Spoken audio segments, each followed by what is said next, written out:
They say a house doesn't groan until the foundation starts to shift. But that's not true. A house is always talking. You just have to be quiet enough to hear it. I've spent 35 years listening to the bones of this home. I built it with my own hands, brick by heavy brick, while my brother, Julian, was still learning how to bounce checks and blame the world for his empty pockets. I am the eldest. I am the provider. I am the one who stayed silent so everyone else could be loud. It was a Tuesday evening, the kind of heavy, humid night where the air feels like wet wool. The whole family was over for dinner, a tradition I've funded for 2 decades. My wife, Martha, was in the kitchen, her movements rhythmic and tired. Julian was on the patio, drinking my scotch and laughing at a joke he'd probably told 5 times already. And then there was Elena, Julian's wife. Elena is 20 years younger than Julian and 30 years younger than me. She wears her beauty like a weapon, something she unsheathes whenever she enters a room. For 2 years, I've watched her navigate this family like a predator in a petting zoo. She saw the way Julian looked at my bank accounts. She saw the way Martha's health was beginning to flicker like a dying bulb. Most importantly, she saw me. Not the man, but the pillar. I was in my study looking for a ledger. The room was dim, lit only by the green glow of a desk lamp. I didn't hear her enter. I only smelled her. Something expensive, floral, and entirely too sharp for a family Tuesday. "You work too hard, Elias," she said. Her voice was a low hum, the kind that's meant to bypass a man's ears and go straight to his gut. I didn't turn around. I kept my eyes on the leather-bound book in front of me. "Hard work is why there's steak on the table, Elena. You should know that. You've had seconds every week for a year." I felt her move closer. The air in the small room suddenly felt recycled, used up. She didn't stay by the door. She walked right up to the desk, her hand, manicured, soft, and never having known a day of real labor, resting on my forearm. "Julian is a child," she whispered. "He plays at being a man, but he has nothing. He is nothing. You're the one who holds the gravity here. Don't you ever get tired of carrying everyone? Don't you ever want something for yourself? Something Julian doesn't deserve?" I finally looked at her. Her eyes weren't filled with affection or even lust. They were filled with a cold, calculated hunger. She wasn't offering herself. She was trying to buy a seat at the head of the table. She thought I was like every other man she'd encountered, driven by the ego of being wanted by a younger woman. I didn't pull my arm away. I didn't raise my voice. I simply looked at her hand on my sleeve like it was a stain I'd have to bleach out later. "Elena," I said, my voice as dry as old parchment. "I have spent my life building things that last. I don't trade stone for glass. Go back to the patio. Your husband is looking for someone to laugh at his jokes." The rejection was quiet. It wasn't dramatic. But I saw the shift. Her face didn't crumble, it hardened. The hunger in her eyes didn't vanish. It curdled into a dark, viscous spite. She withdrew her hand, and for a second, the silence in the room was so absolute I could hear the ticking of the grandfather clock in the hallway. A steady, rhythmic reminder that time is the only thing we truly own. "You're an old man, Elias," she said. Her voice no longer a hum, but a blade. "And old men shouldn't be so arrogant. They break easily." She turned and walked out. I stood there for a long time, the scent of her perfume lingering like a threat. I knew in that moment that the peace I had bought with 30 years of labor had just been sold for nothing. A man's value to his family is often measured by what he can provide, and his invisibility is the price he pays for providing it too well. I had been invisible for so long I forgot that when you stand in the shadows, people think they can hunt you without being seen. 10 minutes later, I heard a scream from the hallway. It wasn't a scream of pain. It was a scream of performance. I walked out of the study, my heart heavy with a sudden cold clarity. I found Elena on the floor near the bottom of the stairs, her blouse torn at the collar, her hair disheveled. Julian was hovering over her, his face flushed with a mixture of confusion and burgeoning rage. Martha was standing in the kitchen doorway, a dish towel clutched to her chest. Elena looked up, her eyes streaming with practiced tears, and pointed a trembling finger at me. "He tried," she choked out, her voice breaking perfectly. "Julian, he wouldn't let me go. He told me he'd cut us off if I didn't go into the study with him." The house, the one I built brick by brick, suddenly felt very, very cold. The silence that followed Elena's accusation wasn't empty. It was heavy, like the air before a terminal storm. I stood at the threshold of my study, the shadow of the doorway cutting across my face. I looked at Julian, my brother, the boy I had protected from our father's belt, the man whose gambling debts I'd quietly erased 3 times in the last decade, the person who lived in a house I paid the mortgage on. He didn't ask for my side. He didn't look for the logic in the lie. He looked at Elena's torn collar, and then he looked at me with a spark in his eyes I'd never seen before. It wasn't just anger. It was an ugly, parasitic kind of joy. For the first time in 60 years, he had the high ground. "You son of a bitch," Julian spat. The scotch on his breath seemed to ignite his voice. "All these years playing the saint, playing the big brother who looks down on everyone else, and this is what you are?" I didn't defend myself. When a lie is crafted to fit a person's pre-existing resentment, the truth is just an inconvenience. I looked past him to Martha, my wife of 38 years. She was the one I cared about. She knew me. She knew the calluses on my hands weren't from clutching at women in the dark. They were from building a life for her. "Martha," I said quietly. Her name felt like a prayer in the middle of a riot. She looked at me, her eyes darting from Elena's sobbing form to my face. I saw the doubt flicker. It was a small thing, a microscopic shift in her pupils, but to me, it felt like a landslide. She didn't come to my side. She didn't demand Julian back off. She just stood there, clutching that dish towel, her mouth opening and closing like a fish out of water. "Elias, how could you?" she whispered. That was the first crack in the foundation. The woman who had slept beside me for nearly 4 decades didn't ask if I did it, she asked how. "I didn't touch her, Martha," I said. My voice was flat, devoid of the desperation they expected. "She came into my study. She made an offer. I told her to leave. This is her response." Elena let out a fresh wail, burying her face in Julian's chest. "He's lying! He told me he'd stop our allowance if I didn't. He said you were all leeches and he could do whatever he wanted because he owns us!" The brilliance of her lie was in the seasoning. She used the truth to sell the poison. I did pay their allowance. I did own the roof over their heads. By mentioning the money, she reminded Julian of his own inadequacy, and in his shame, he found his fury. Julian took a step toward me, his fists clenched. "Get out!" I blinked. "I beg your pardon?" "I said get out of here!" he roared. "I won't have you in the same house as my wife. Not tonight, not after this." I looked around the foyer. I looked at the crown molding I'd installed on a Sunday in 1994 while Julian was off at a racetrack. I looked at the hardwood floors I'd refinished until my knees bled. "Julian," I said, my voice dropping an octave, "you are standing in my house.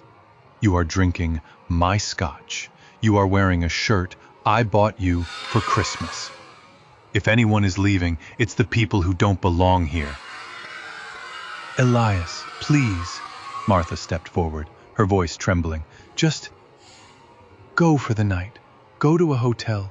Let everyone calm down. You're making it worse. Making it worse, Martha? By standing in my own hallway? You're being cold, she cried, and there was a note of genuine fear in her voice. Look at her. She's terrified. If you have any respect for this family, you'll just give us space. The word family is often used as a leash by those who contribute the least to it. They wanted space, but what they really wanted was to keep the theater going without the lead actor pointing out the script was fake.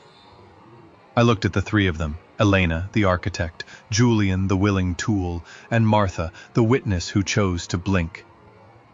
I realized then that a man's life can be dismantled in roughly 4 minutes. It doesn't take a sledgehammer. It just takes a well-placed whisper and a family hungry for a reason to hate the man they are indebted to. Gratitude is a heavy burden, and Elena had just given them a way to put it down. I didn't argue. I didn't reach for my keys or my coat. I turned around, walked back into my study, and locked the door. Elias! Julian hammered on the wood. I'm calling the police. I mean it! Call them, I said through the door, my voice remarkably calm. And when they get here, I'll show them the security camera I installed in this room last month to monitor the safe. The one that records audio, Julian. The one that Elena didn't notice. The hammering stopped instantly. The silence that followed was different this time. It wasn't the silence of shock. It was the silence of a predator realizing it had stepped into a trap. I sat down in my leather chair, the one Martha had bought me for my 60th birthday, and I waited. I didn't actually have a camera in the study. I'd been meaning to buy one, had even looked at the brochures, but I'd never followed through. It was a bluff, the kind of gamble I'd watched Julian lose at for years. But in the silence, I heard them whispering in the hall. They weren't calling the police. They were conferring. They were recalculating. And that's when I knew the truth didn't matter. They were already moving on to the next play. A father spends his life building a fortress for his family, never realizing that the people he's protecting are the ones who will eventually set fire to the gates just to see if the gold inside will melt. The door handle rattled. Elias? It was Martha's voice. It sounded different now, smaller, more cautious. Julian and Elena, they're going home. Can you come out? We need to talk. I have nothing to say, Martha, I replied, staring at the empty wall. But I have a lot to do. I picked up the phone and dialed my lawyer's personal cell. It was late, but for the amount of money I've paid him over the years, he answered on the second ring. Arthur, I said, my eyes fixed on the wedding photo on my desk, the one where we all looked so happy, so unified. I need to make some changes, not to the will, to the titles, everything. I stayed in that room all night. I didn't sleep. I listened to the house. I heard Martha crying in our bedroom. I heard the wind rattle the windows. And for the first time in my life, I didn't feel the need to fix any of it. The foundation hadn't just shifted, it had dissolved. And I was curious to see how long they could all keep treading water, once I stopped being their floor. The sun rose on Wednesday morning with a cruel, indifferent brightness. I watched the light crawl across the mahogany of my desk, illuminating the dust motes dancing in the air. For 30 years, I was the first one awake in this house. I was the one who brewed the coffee, who brought in the paper, who made sure the thermostat was set just right so Martha wouldn't feel the morning chill in her bones. Habit is a dangerous thing. It makes you perform service for people who no longer deserve your labor. I stood up, my joints popping like dry kindling. I walked out of the study and into the kitchen. The smell of frying bacon hit me, a smell that usually signaled a peaceful morning. Martha was there, her back to me, moving with a forced, frantic energy. She was overperforming the role of the dutiful wife, hoping the sizzle of grease would drown out the memory of her silence from the night before. "I'm making your favorite, Elias," she said without turning around. Her voice was brittle, like thin ice over a deep pond.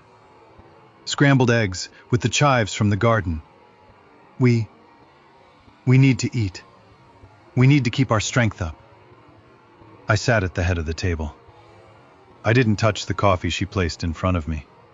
I watched her hands. They were shaking. "Who did you call last night, Martha?" I asked. She froze, the spatula hovering over the pan. "I don't know what you mean." "After I locked the study door. You weren't just crying in the bedroom. I heard the low murmur of your voice through the vents. You were on the phone for 2 hours. Who did you call?" She finally turned, and I saw the dark circles under her eyes. She looked older, smaller. "I called our daughter, Sarah, and I called David. They had to know, Elias. If Julian goes to the police, if this becomes a thing, I couldn't let them hear it from strangers." A coldness settled in my chest, deeper than the one I'd felt the night before. David and Sarah. My children. The people I'd worked 60-hour weeks for so they could graduate debt-free. The children I'd walked through every fever, every heartbreak, every failure. "And what did you tell them?" I asked. "I told them there was an incident," she whispered, her eyes pleading with me to let it go. "I told them Elena was upset and that you were confused. I told them you've been under a lot of stress lately with the estate planning." Confused. That was the word she chose. She didn't tell them I was innocent. She didn't tell them their uncle's wife was a manipulator. She gave them a soft version of a lie, a way to categorize their father as a senile predator rather than a monster. It was her way of keeping the family together by sacrificing my character to preserve the peace. "I am not confused, Martha," I said, my voice as steady as a heartbeat. "I am the only person in this family who seems to see things clearly." "Please, Elias." She stepped toward me, reaching for my hand. I pulled it back. "Don't be like this. We can fix this. I spoke to Julian this morning. He's willing to not file a report, for the sake of the family name. But he thinks it's best if you step back from the business, if you let him and David handle the properties for a while, just until things settle." There it was, the fix. The psychological insight I've learned over a lifetime of deals is this: the people who love you will defend your character. The people who want to replace you will defend your reputation while stealing your chair. They didn't want justice. They wanted my keys. They wanted the invisible provider to hand over the wallet and go sit in the corner of a nursing home where his confusion wouldn't bother anyone. "Step back," I repeated. "And the properties? You mean the ones that are currently in my name? The ones that provide the income for your lifestyle? Julian's mortgage and David's new practice?" "It's for your own good, Elias. You're being accused of something horrible. If this gets out, we lose everything. Julian is just trying to protect us." I looked at the woman I had loved for nearly 40 years. She truly believed that by siding with the thieves, she was saving the house. She didn't realize that a house with no foundation is just a pile of wood waiting for a match. My phone buzzed on the table. It was a text from my son David. "Dad, Mom told us what happened. I'm disappointed doesn't even begin to cover it. Sarah and I agree with Uncle Julian. You need to take a leave of absence. We're coming over this afternoon to collect your keys and the login info for the business accounts. Don't make this harder than it has to be." The words were a clinical execution. No, "Are you okay?" No, "Is this true?" Just a demand for the keys. I looked up at Martha. She was watching me, waiting for the surrender she'd been coached to expect. She thought I was the old man Elena called me. She thought I was broken. Martha, I said, finally taking a sip of the coffee. It was bitter. Do you remember the night we bought this land? Before the first brick was laid? Elias, now isn't the time for— I told you then, I interrupted, that as long as I stood, this family would never know a day of want. I have kept that promise, every day for 38 years. But there is a second part to that promise I never told you. She blinked, her brow furrowing. What? That a foundation only holds up the house as long as the house deserves to stand. I stood up, leaving the eggs and the coffee untouched. I went to the mudroom, grabbed my old work jacket, the one with the frayed cuffs, and my spare set of keys. Where are you going? She called out, a note of panic rising in her voice. The kids will be here in 2 hours. I have an appointment with Arthur, I said, opening the door to the garage. And then I'm going to go look at the foundation. I think I heard something shift last night. As I backed the car out of the driveway, I saw her standing in the window, her hand against the glass, looking exactly like the person she had become. A passenger who had forgotten that someone actually has to drive the car for it to move. I didn't go to the office. I went to the bank. I sat in the vault for 40 minutes, surrounded by the silence of steel and paper. I looked at the documents I had spent a lifetime accumulating. Titles, deeds, life insurance policies, bonds. I realized then that my family didn't love me. They loved the shadow I cast, because it was the only place they could find shade.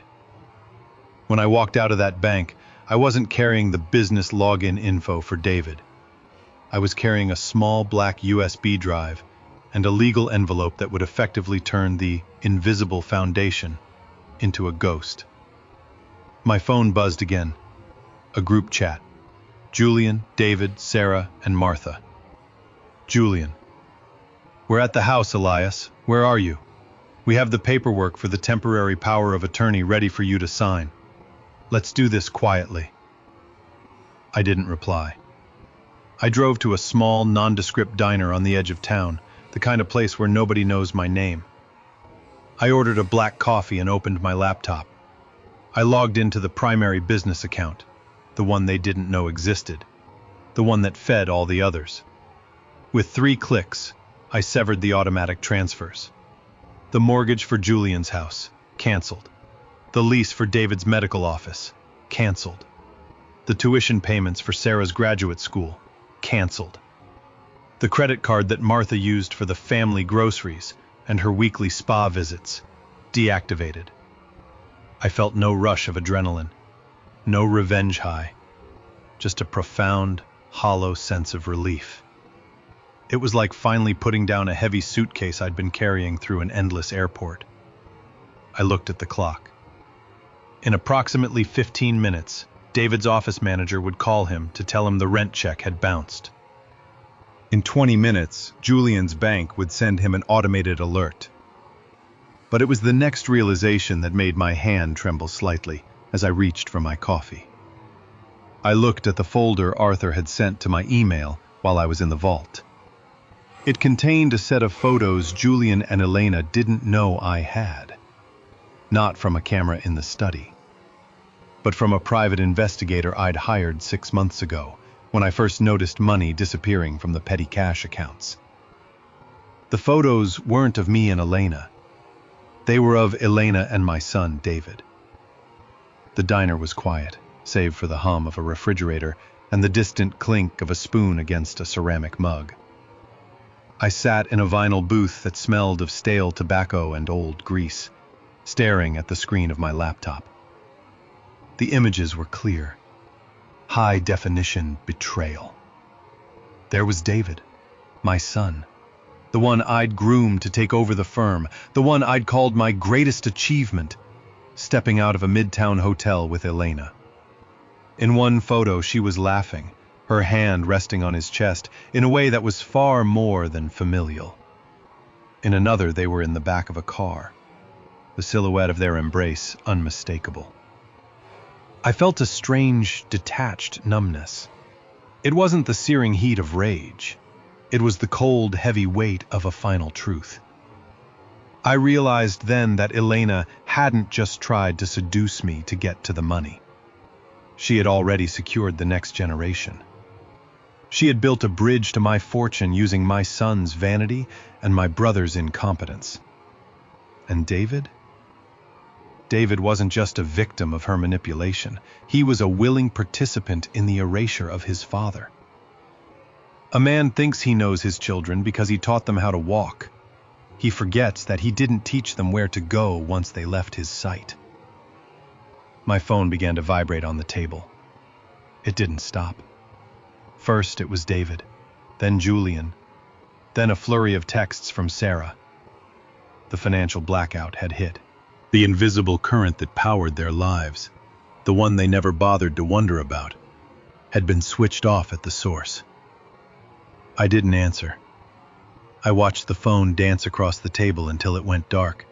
Then I closed my laptop, tucked it into my bag, and walked out. I drove back to the house slowly. I didn't rush. I wanted them to sit in that living room, in the house I built, and feel the first real chill of a world without my support. I wanted them to talk to each other, to try to figure out how the confused old man had managed to lock the vault from the inside. When I pulled into the driveway, the 3 cars were still there. David's European sedan, Julian's over-leveraged SUV, and Sarah's little hatchback. They were all on the porch, a grim welcoming committee. Martha was standing slightly behind them, looking like a ghost in her own home. As I stepped out of the car, David marched down the steps. His face was a mask of professional indignation, the kind he used in the courtroom. "Dad, what the hell is going on?" he demanded, his voice echoing in the quiet suburban street. "My office manager just called. The rent wasn't paid. My corporate cards are declined. Do you have any idea how embarrassing that is?" "Embarrassment is a luxury, David," I said, my voice low and steady. I didn't stop walking. I walked right past him, forcing him to turn and follow me. "Survival is a necessity. I suggest you learn the difference." "Is this a joke?" Julian stepped forward, his face flushed. "Elena is inside, traumatized by what you did. And you're playing games with the money? You've lost it, Elias. This is exactly why we have the POA papers ready. You're not fit to manage a lemonade stand right now, let alone the estate." I stopped at the top of the stairs and turned to look at them. I looked at Julian, who couldn't even look me in the eye. I looked at Sarah, who was staring at her phone, likely calculating how many months of rent she had left in her savings. And I looked at Elena, who was standing in the doorway, leaning against the frame with a look of feigned fragility. Then I looked at David. "You want the keys, David?" I asked. I reached into my pocket and pulled out my heavy brass keychain. The metal felt cold and substantial. "You want the authority? You want to be the man who makes the decisions?" David straightened his tie. "It's for the best, Dad. For everyone. We'll make sure you're taken care of. A nice place, somewhere quiet where you can get the help you need." "A nice place," I repeated. "With a view, I hope." I tossed the keys. They didn't go to David. They sailed over his shoulder and landed with a sharp clink in the middle of the rose bushes I'd spent 20 years tending. "The house is locked," I said.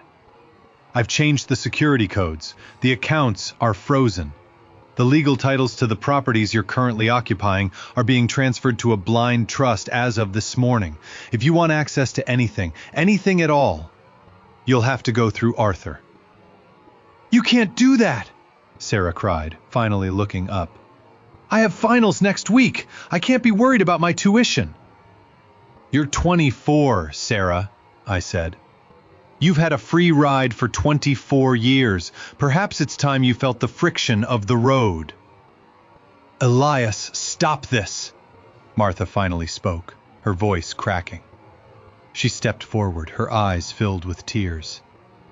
"You're hurting your children. You're hurting me. Is this what you want?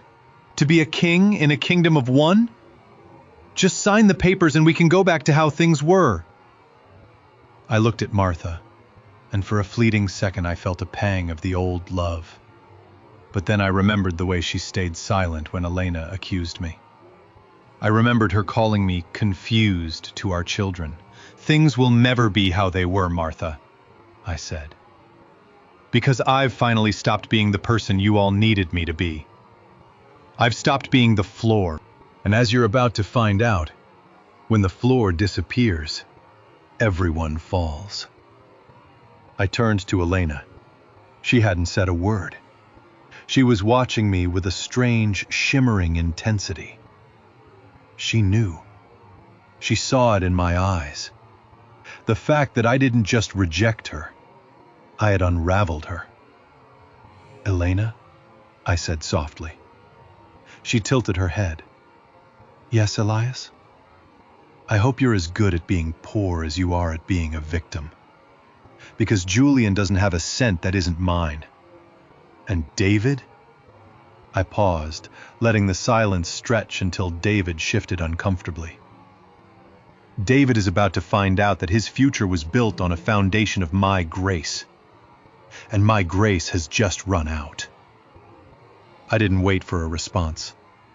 I walked into the house, closed the door, and turned the deadbolt. The sound of it sliding home was the most satisfying thing I'd heard in years. I went to the kitchen and watched them through the window. They didn't leave. They huddled on the lawn, arguing, gesturing wildly. David was on his phone. Julian was pacing. Martha was sitting on the porch steps with her head in her hands. They looked like what they were. People who had forgotten how to stand on their own. I sat down at the kitchen table and opened the envelope I'd brought back from the bank. It wasn't just financial documents.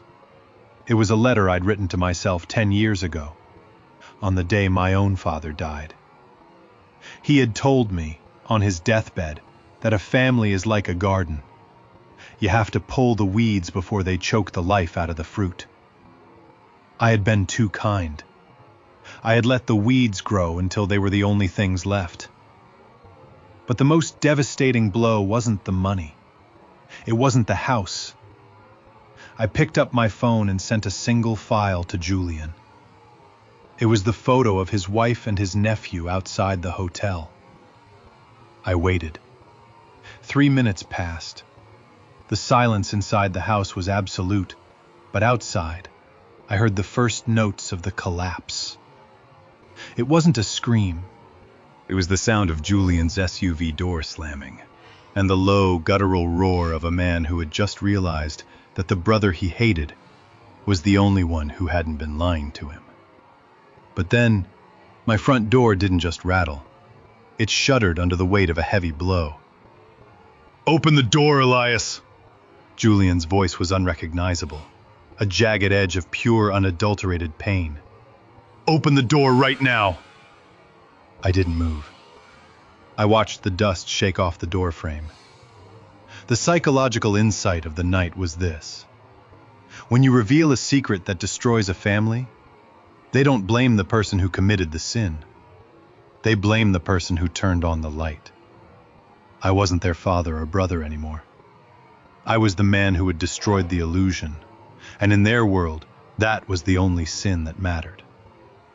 The glass in the side panel of the door shattered. I didn't move as the glass shattered. It was a crystalline sound, musical in its own terrible way.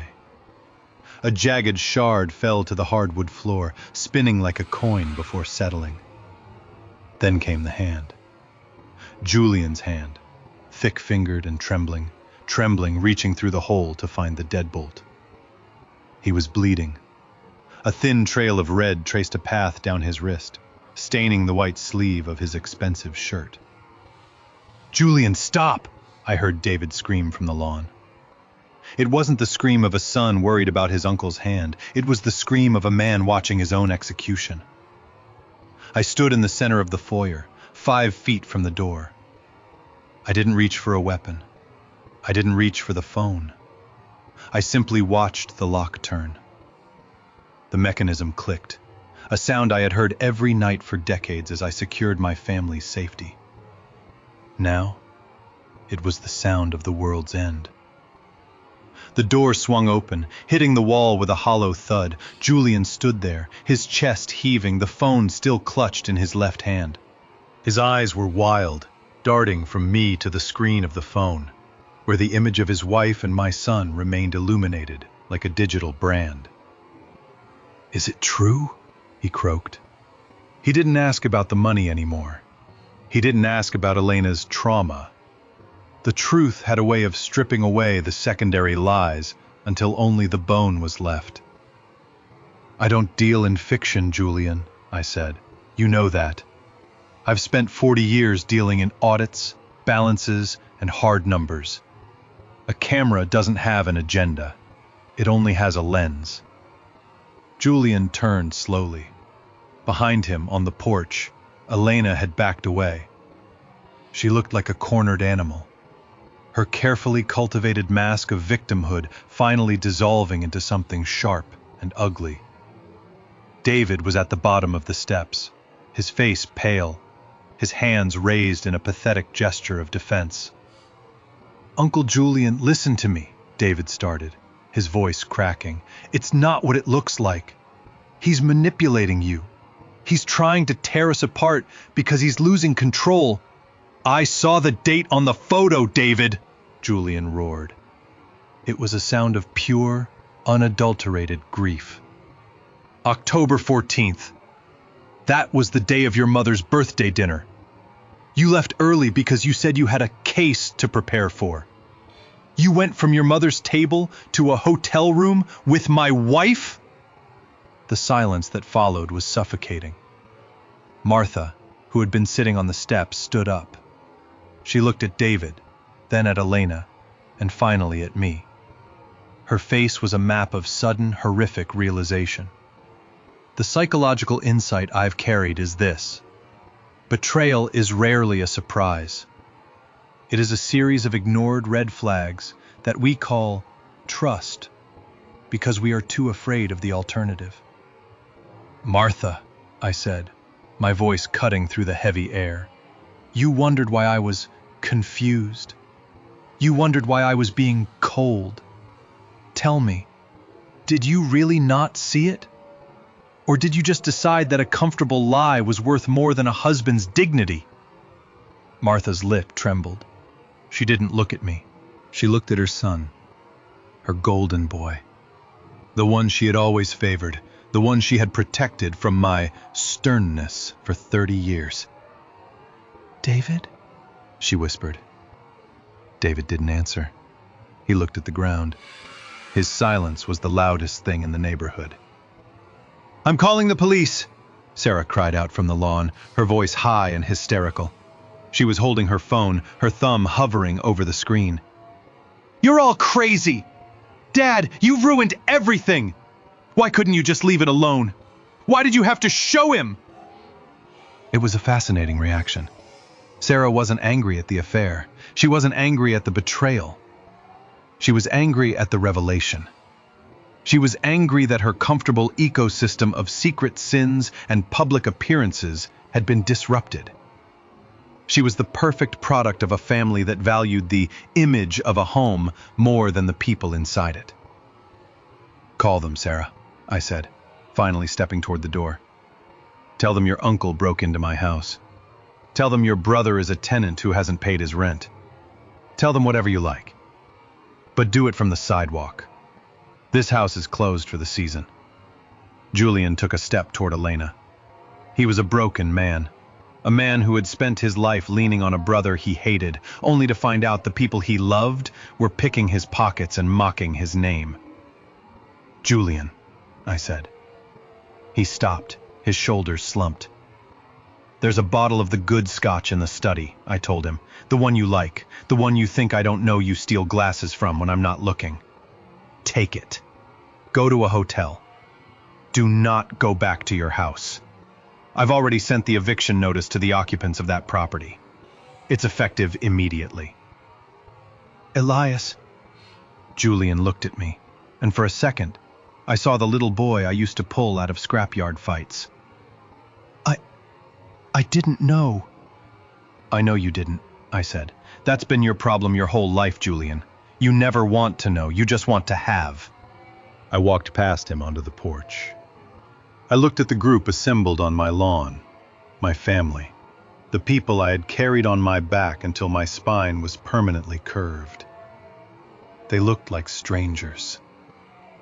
David, I said. My son looked up, his eyes filled with a desperate, lingering hope that I would eventually fold, that I was still Dad. Yes? Tomorrow morning a courier will arrive at your office. He'll be serving you with a lawsuit for the recovery of the funds you diverted from the firm's secondary accounts to pay for Elena's apartment in the city. I've had the forensic accountants working for 3 days.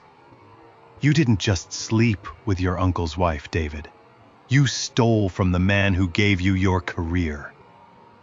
David's face didn't just go pale, it went gray. The professional facade finally shattered. Dad, please. That will ruin me. I'll lose my license. You lost your license the day you decided your father was a fool to be managed, I replied. I looked at Elena. She wasn't crying anymore. She was looking at me with a cold, sharp hatred. She knew the game was over.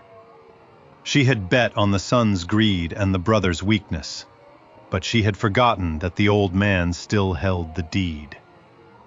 And you, I said to her, you called me an old man. You said I break easily. I want you to remember this moment.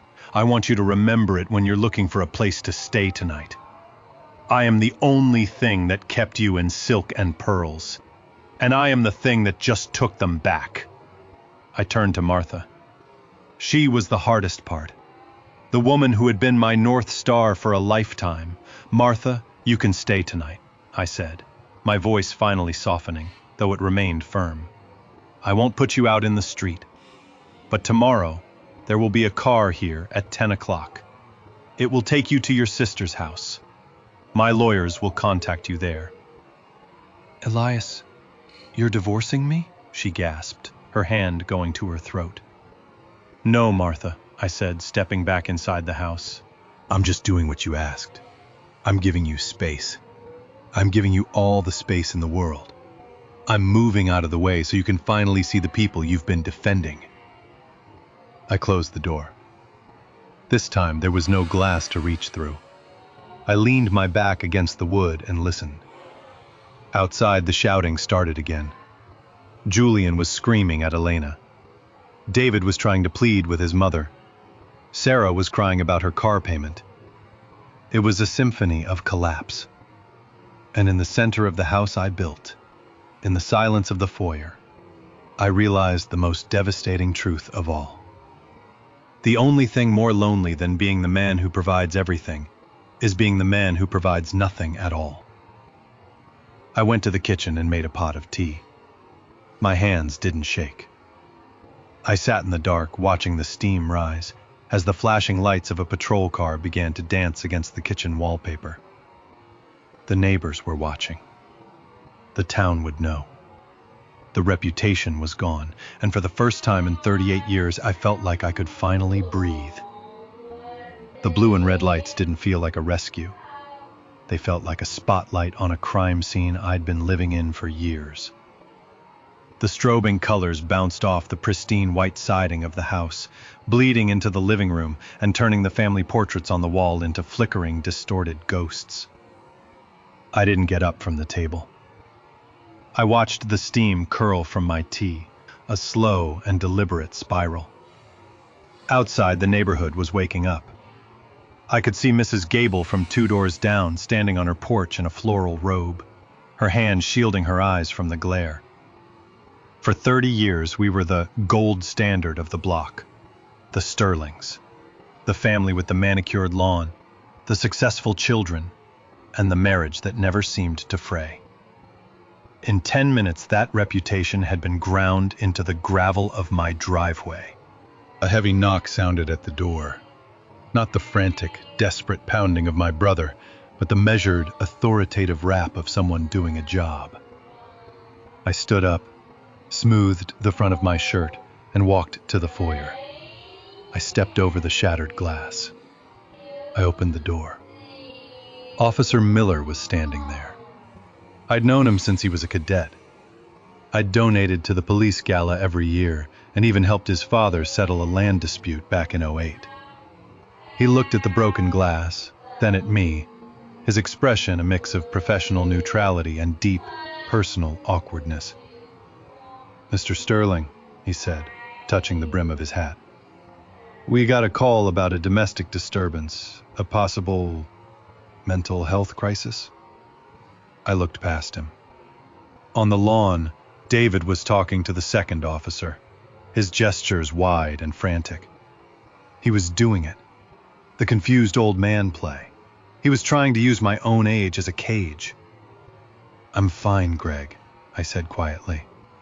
"My brother Julian broke the glass after I asked him to leave my property. I believe he's having a difficult night. As for the crisis, I imagine my son is concerned about the financial audit I initiated this morning. Stress does strange things to people's perception of the truth." Miller looked at the glass again, then at the group on the lawn. Julian was sitting on the curb now, his head in his hands, the bottle of scotch I'd mentioned sitting untouched beside him. "Dad!" David shouted, seeing me at the door.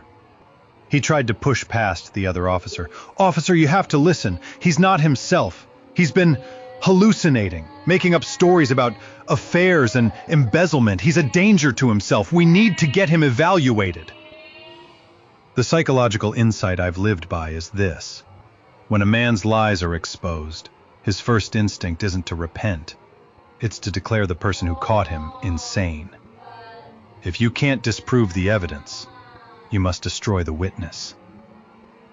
I looked at David, truly looked at him. I saw the sweat on his upper lip, the panic in his eyes. He wasn't worried about my health. He was worried about the forensic accountants I'd mentioned. He was a man watching his life's work, a facade built on my dime, dissolve in real time. "David," I said, my voice carrying clearly across the lawn, "the police aren't here to mediate a board meeting. If you think I'm confused, you're welcome to call my doctor in the morning. But tonight, you are trespassing. Officer Miller, I'm not pressing charges against my brother for the door.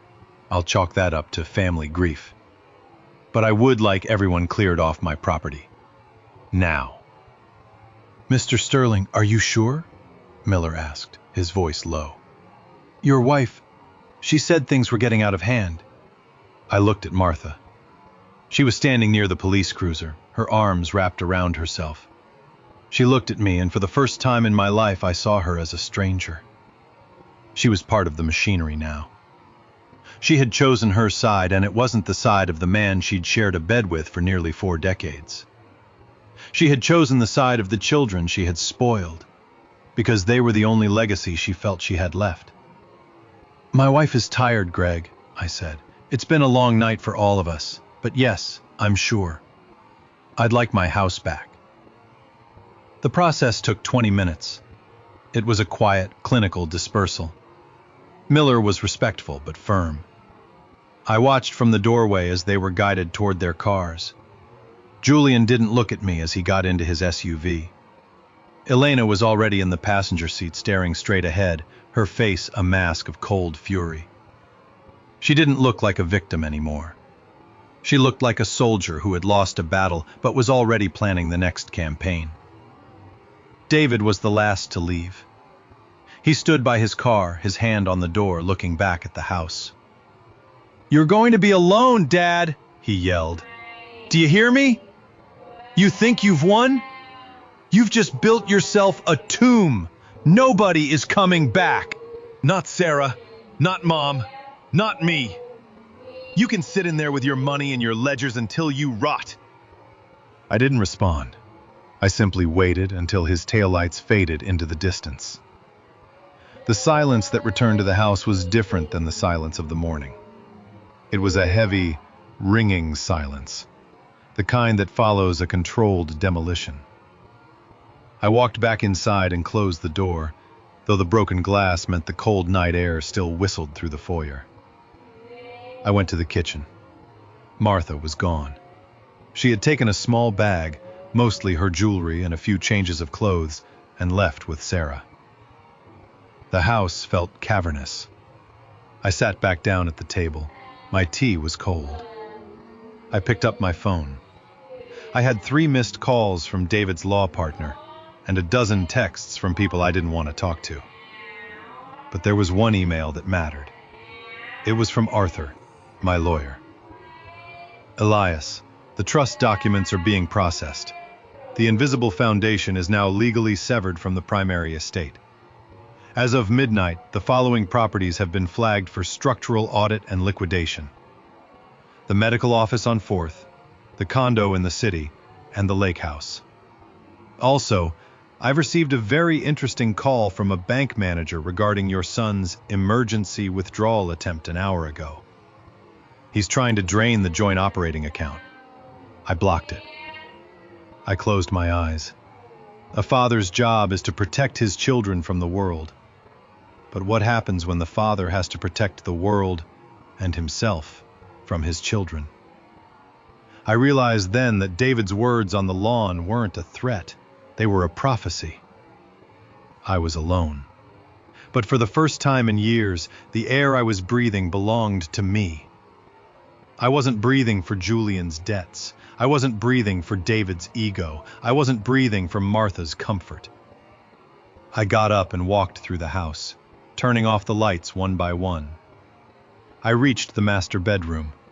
Martha's scent, lavender and expensive face cream, still lingered on her pillow. I didn't feel sad. I felt an immense, staggering exhaustion.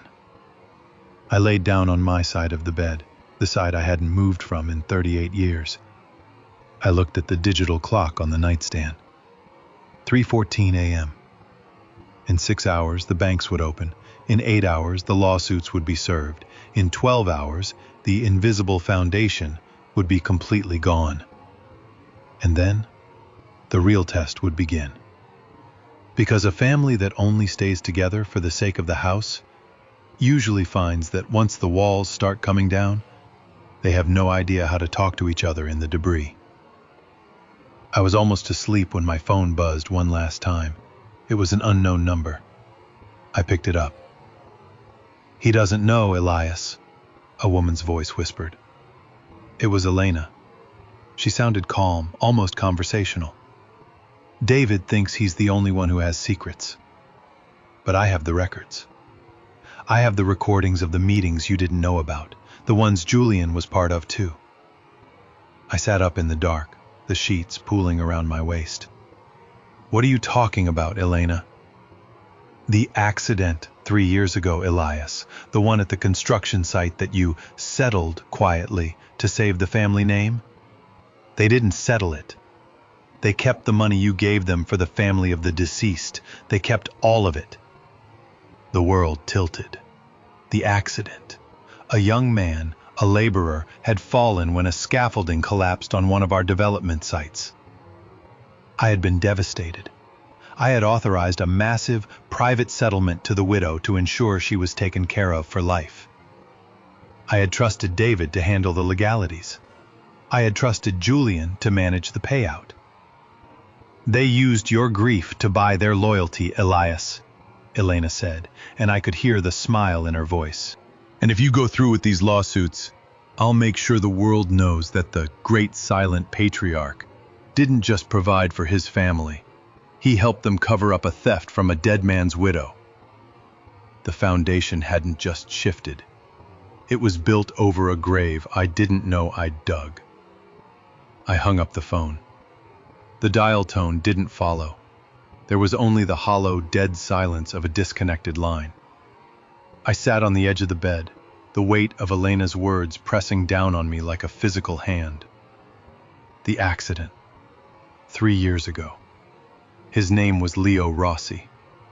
He was 24, exactly the same age my son David was when he passed the bar. Leo had been a subcontractor on our downtown high-rise project. A faulty weld on a scaffolding bracket, a detail that should have been caught in a dozen inspections, had given way. Leo didn't survive the fall. I remember the funeral. I remember the way the air felt that day, thick with the scent of lilies and the quiet, rhythmic sobbing of his young widow, Maria. I had stood in the back, my hat in my hands, feeling the crushing guilt of a man whose name on the sign of the site where a boy had died. I had instructed David and Julian to handle it. Don't let the insurance companies haggle her into the dirt, I told them. Give her $2 million, out of the private family trust, no NDA, no gag order. Just give her enough so she never has to worry about a roof over her head or her child's education. It's the only way we can look ourselves in the mirror. David had come to me 2 weeks later with a signed release form. He told me it was done. He said Maria was grateful for the compassion. Now, 3 years later, the ghost of Leo Rossi was standing in my bedroom, and he was holding a bill I'd already paid. The psychological insight that chilled me to the bone was this: greed doesn't just steal money. It steals the soul of the person who trusts the thief. By stealing that widow's future, they hadn't just enriched themselves. They had turned my grief into a weapon they could now use to silence me. I stood up and walked to the wall safe behind the painting of the harbor. My hands were steady, but my mind was a storm. I punched in the code and pulled out a secondary ledger, the one David had helped me reconcile during the tax season following the accident. I looked at the entries. Transfer to Rossi Settlement Fund, $2 million. It was there, in black and white, signed by Julian as the trustee and David as the legal witness. But if Elena was telling the truth, and a snake like Elena only rattles when it has a reason, that money never reached Maria Rossi. It had been diverted, filtered through a series of shell accounts Julian used for his investments, or perhaps used to bankroll David's early entry into the firm's partnership. I realized then that they hadn't just been waiting for me to die to get my money. They had been actively looting the house while I was still inside, keeping the lights on so I wouldn't notice the furniture was gone. My phone buzzed. A text from David. Dad, I know you're upset, but before you do anything permanent with the lawyers tomorrow, you need to think about the Rossi case. If you open the books, the DA opens the file. Do you really want to spend your retirement in a courtroom defending a wrongful death cover-up? For the sake of the family, let's just talk. We can fix this. The word fix again. It was their favorite word. To them, a fix was a bandage over a cancer. I didn't reply. I went to my study and turned on my computer. I didn't look at the business accounts. I looked for Maria Rossi. It took me an hour of digging through old emails and public records. I found an address in a part of town where the streetlights are often broken and the rent is paid in cash. It was 4:30 a.m. I went to the garage and got into my old truck, the one I used for hauling lumber. The one the kids always told me was beneath my image. I drove. The city was gray and pre-dawn, a landscape of shadows and cold concrete. I found the apartment building. It was a crumbling brick walk-up. I sat in the truck for a long time, watching the entrance. A woman came out, huddled in a thin coat carrying a lunch pail. She looked 10 years older than the girl I had seen at the funeral. I rolled down the window. Mrs. Rossi? She stopped, her body tensing. She looked at the truck, then at me. Recognition didn't come immediately. But when it did, I saw the color drain from her face. It wasn't the look of a woman who had received $2 million. It was the look of a woman who had been hunted. Mr. Sterling? She whispered. Her voice was thin, guarded. Maria, I said, stepping out of the truck. I felt every one of my years in that moment. I need to ask you a question, and I need you to be very honest with me. She looked around the empty street, her hand clutching her bag. I signed the papers, Mr. Sterling. I told your son I wouldn't come looking for more. Please, just leave us alone. I'm working 2 jobs. We're doing okay. What did they give you, Maria? I asked. My voice was a low growl of suppressed pain.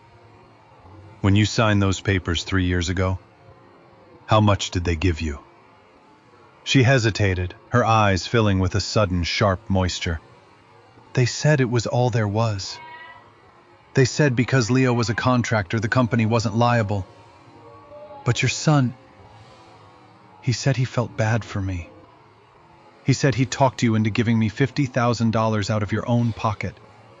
He told me if I ever told anyone, the company would sue me for extortion and take the rest back.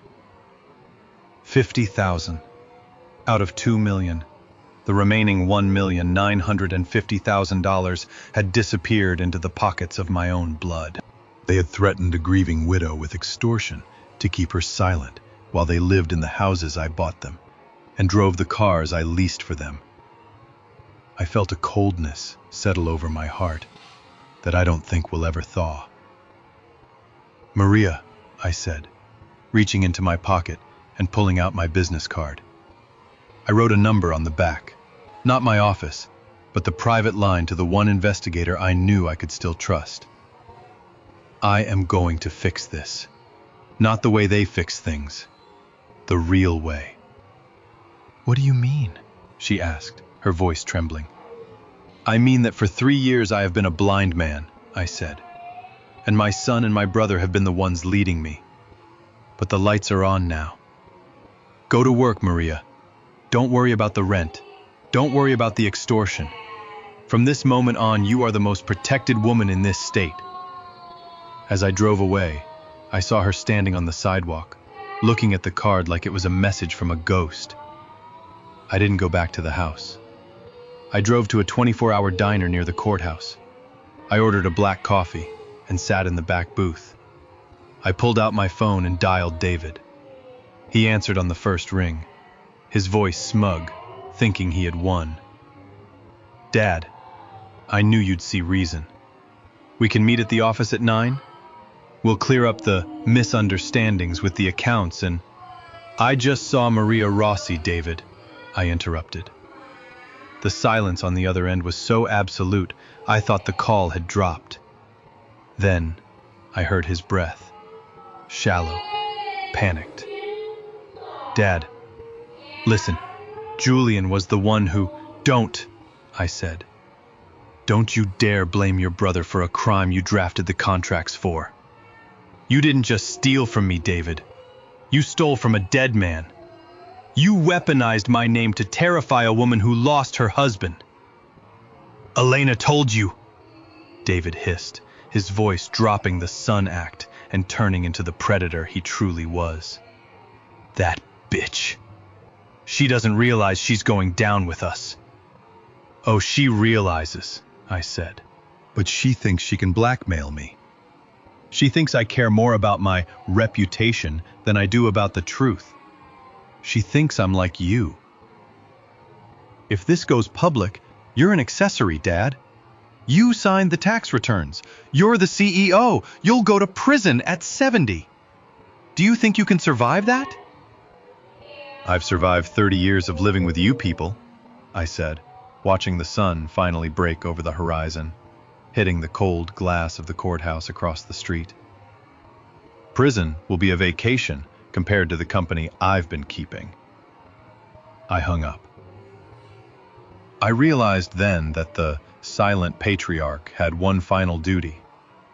I had spent my life building a name. Now, I was going to have to be the one to burn it to the ground. Because the only thing worse than a ruined legacy is a legacy built on the bones of the innocent. I looked at my watch. 8 a.m. I picked up the phone again. Arthur, change of plans. Call the district attorney. Tell him Elias Sterling is coming in. And tell him I'm bringing the ledgers. The psychological truth of the morning was this. A man who has lost everything has nothing left to fear. And a man with nothing to fear is the most dangerous person in the room. The district attorney's office didn't look like a place where lives were dismantled. It looked like a dentist's waiting room, beige walls, humming fluorescent lights, and the faint smell of industrial carpet cleaner. I sat in a hard plastic chair, my briefcase resting on my knees. Inside that briefcase was the end of the Sterling name. D.A. Henderson was a man I'd known for a long time. We'd shared cigars at charity auctions. He knew me as the man who built the library wing, not the man who would walk into his office to confess to a 3-year-old felony. When he finally opened the door and saw me sitting there, his professional smile faltered for a fraction of a second. He saw the look in my eyes, the look of a man who had already buried himself. "Elias," he said, ushering me in. "You sounded urgent on the phone. Arthur said something about the Rossi file?" I didn't waste time with pleasantries. I didn't take the seat he offered. I placed the briefcase on his desk and popped the latches. The sound was like a gunshot in the quiet room. "There are 2 stories about Leo Rossi, Mark," I said, my voice echoing slightly. "The one in the public record, which says he died in a tragic accident and his widow was compensated. And then there is the truth, which is currently sitting in these ledgers." I laid out the documents, the wire transfers, the signatures, the forged receipts that David had handed me 3 years ago. "My son and my brother didn't just embezzle $2 million, I continued. They used my firm's resources to intimidate a witness. They used my name to ensure a grieving mother lived in poverty while they bought vacation homes. I am here as the CEO of Sterling Development to report the crime. And I am here as an individual to admit that I was the one who signed the tax returns that hid the theft."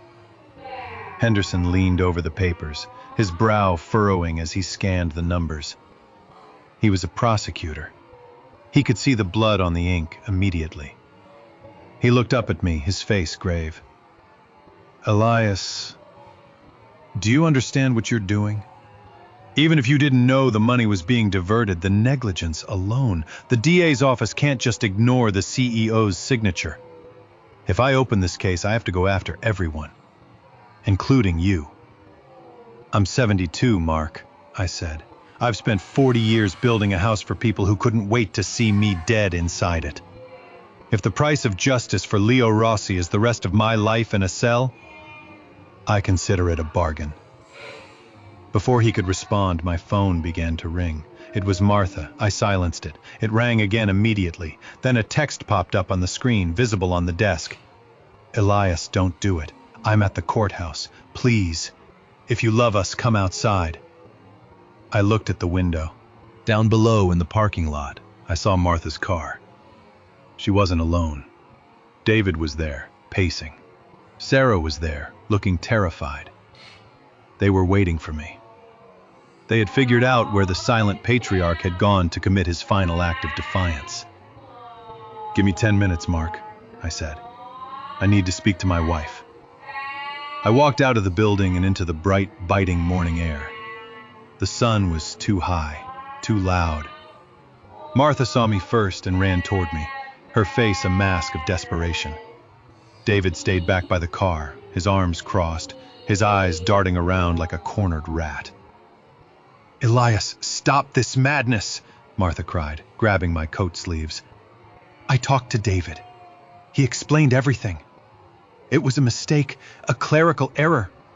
Julian got overextended in those Vegas properties, and David was just trying to help his uncle. They were going to pay it back, Elias. They were." I looked at her, and the last shred of my heart finally turned to stone. They threatened a widow, Martha. They told her she was an extortionist. They let a child go hungry so David could drive a car that cost more than that boy's life was worth to them. Is that the mistake you're defending? "It's our son," she screamed, and people in the plaza began to turn and stare. "It's David. If he goes to prison, his life is over. Our name is over. Everything we built, the legacy, it all turns to ash. Is that what you want? To destroy your own blood over a stranger?" The psychological insight of that moment was a bitter pill. To some, family is a holy circle that justifies any sin committed inside it. To them, the stranger isn't human. They are just a ghost to be stepped over on the way to the bank. The stranger had a name, Martha, I said quietly, and his blood is just as red as David's. I didn't build this family to be a gang of thieves. I built it to be a foundation. But the foundation is rotten. And when the wood is this far gone, you don't renovate, you burn. You're a monster, she whispered, her hands dropping from my sleeves. You've always been so cold, so righteous. You think you're better than us because you didn't take the money? You provided the world that made them want it. You're just as guilty. I know I am, I said. That's why I just gave the DA my confession. A gasp escaped her. Behind her, David's face went from pale to a sickly, mottled purple. He stepped forward, his voice a low, vibrating hiss. You really did it? You signed our death warrants? You old, pathetic fool! You think the world is going to clap for you? They're going to remember you as the man who went senile and took his whole family down with him. No, David, I said, looking him straight in the eye. They're going to remember me as the man who finally stopped paying your bills, including the legal ones. I turned back toward the courthouse, but Martha's voice stopped me one last time. Elias, wait! She was holding her phone out. It's Julian. He's at the house. He said if you don't call the DA off, he's going to the study. He has the key to your gun safe, Elias. He says he has nothing left to live for anyway. The world slowed down. The ticking of the clock in my head grew deafening. Julian. My brother. The weak link I had spent 60 years trying to strengthen. Is this the family you're protecting, Martha? I asked, not even turning around. A brother who uses his own life as a blackmail chip. He'll do it, she sobbed. You know how he is. He's desperate. I pulled my own phone out. I didn't call Julian. I called my security company. This is Elias Sterling, I said. Trigger the fire suppression system in the main house study, now, and call an ambulance to the address. There is a man on site intent on self-harm. I hung up and looked at Martha. The guns are locked in a waterproof cabinet, and the room is currently being flooded with inert gas that will knock him unconscious in 10 seconds. He'll have a headache, but he'll be alive to face his indictment. The look on Martha's face wasn't relief. It was horror. She realized then that I wasn't playing the game anymore. I wasn't the provider who could be manipulated by tears or threats. I had become the architect of their consequences. I walked back into the courthouse. As the heavy glass doors swung shut behind me, I heard David scream something, a string of profanities that died out in the vacuum of the lobby. I walked back into Henderson's office. He was on the phone, his face pale. He hung up as I entered. Elias, he said, his voice trembling, the state police just called. They were already looking into your son, but not for the Rossi case. I sat down. My legs finally felt heavy. For what, Mark? For Elena, he said. They found her car at the bottom of the ravine near the lake house an hour ago. She didn't make it. And the dash cam was still running, Elias. It recorded the entire argument she had with David before the accident happened. The foundation didn't just burn. It exploded. The air in the office suddenly tasted like iron. I looked at Henderson, but I didn't see the district attorney anymore. I saw a man holding a mirror up to the wreckage of my life. Elena was dead. The woman who had tried to dismantle me in my own study, the woman who had slept with my son and mocked my brother, was gone. And David, David was no longer just a thief. He was a suspect. A father spends 20 years worrying about his son getting into a car accident. He never spends a single second worrying that his son is the accident. The dash cam, I said, my voice sounding like it was coming from the bottom of a well. What did it show, Mark? Henderson looked away, his jaw tight. It's grainy, Elias. It was dark. But you can hear them. They're parked by the overlook. She's telling him she's going to you. She's telling him she's going to trade what she knows for a head start and a clean slate. He's begging her. Then he's threatening her, and then the car moves. It doesn't look like a mechanical failure, Elias. It looks like a push. I stood up. My knees felt like they were made of glass, ready to shatter if I shifted my weight too quickly. I didn't say a word. I walked out of the office, through the beige hallway, and back toward the glass doors of the lobby. The world outside had changed in the 10 minutes I'd been gone. 2 state trooper cruisers had pulled into the plaza, their tires screeching against the pavement. David was still by his car, but he wasn't pacing anymore. He was frozen. He saw the troopers stepping out, their hands hovering near their holsters. He saw the look on their faces, the look of men who had just seen a body in a ravine. Martha was screaming. It was a high, thin sound, like a bird trapped in a chimney. She didn't know about the lake house yet. She only knew that the police were coming for her boy, and in her world the police were the villains. I stepped onto the top of the courthouse stairs. The wind caught my coat, flapping it against my legs. I looked down at David. "Dad!" he yelled, his voice cracking with a terrifying, childlike desperation. "Dad, tell them I've been here all morning. Tell them we were together." He was asking me for an alibi. In the middle of a crowded plaza, after I had just handed his financial crimes to the DA, he was still arrogant enough to think I would lie for him. He still thought the silent patriarch would protect the blood, no matter how much of it was on his hands. "I can't do that, David," I said. The troopers moved in. They didn't use sirens. They didn't need to. The silence of the plaza was louder than any siren. They grabbed David's arms, spinning him around and slamming him against the hood of his European sedan, the car I had bought him to celebrate his first $1 million win. "You did this!" David screamed, his face pressed against the hot metal. "You killed her! If you had just given us the money, none of this would have happened. It's your fault. It's all your fault." The psychological insight I've carried since that moment is this: a narcissist will never accept the role of the villain in their own story. Even as they are being handcuffed, they will find a way to make their victim the architect of their downfall. Martha collapsed onto the pavement. Sarah was over her in a second, her face white with shock, her eyes fixed on her brother. The gold standard family was now a heap of broken people on public display. I walked down the steps, one at a time.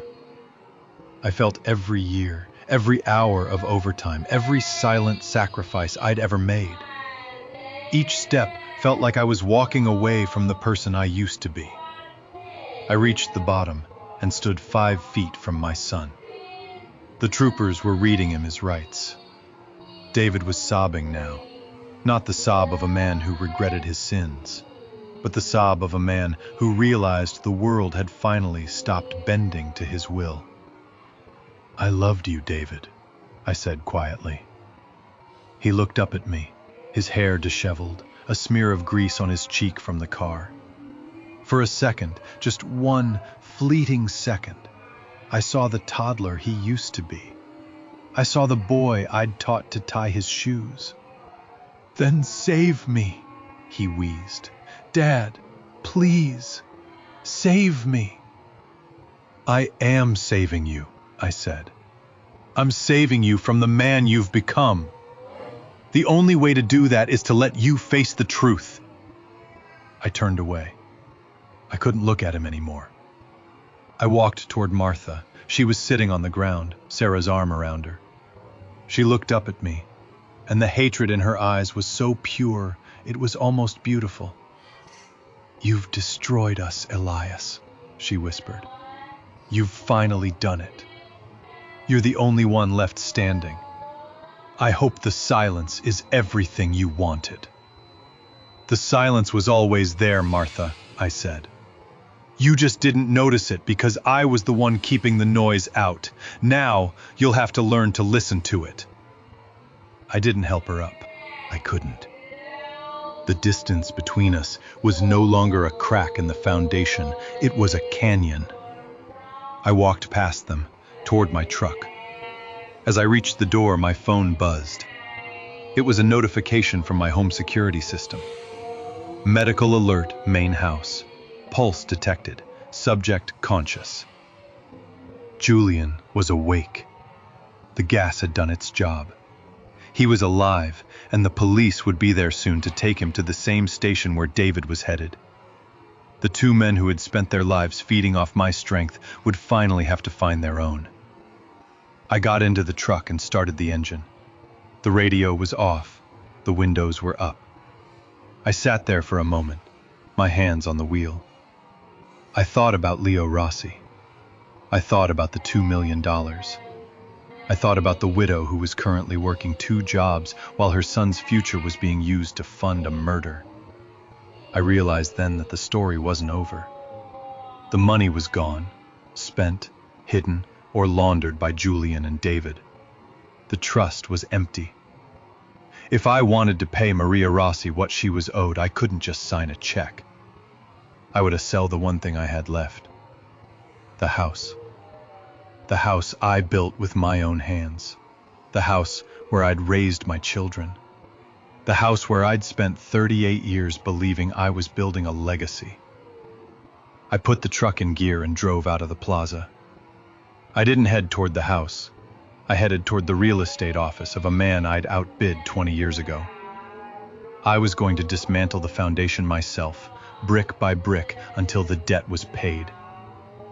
But as I drove, a thought began to itch at the back of my mind.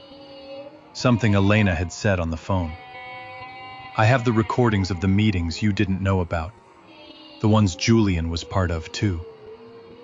The dashcam recorded the argument, but Elena had mentioned recordings, plural, and she hadn't said they were in the car. I looked in my rearview mirror. A black car was following me. It wasn't a police cruiser.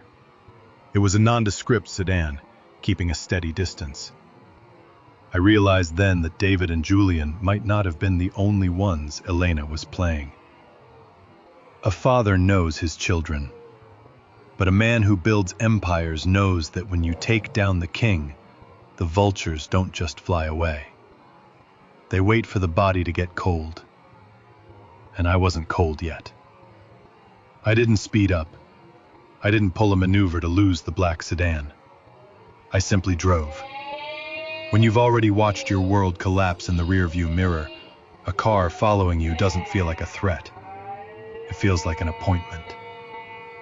I pulled into the parking lot of a local park, a place where I used to bring David and Sarah to play on the swings 30 years ago.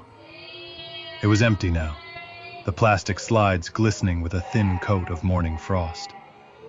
I stopped the truck, kept the engine running for the heat, and waited. The black sedan pulled in 3 spaces away. A man stepped out. He wasn't a thug. He was dressed in a charcoal suit that cost more than my truck, carrying a slim leather portfolio. He looked like the kind of man who spends his life in rooms where the lighting is soft and the voices are low. He walked to my window. I rolled it down.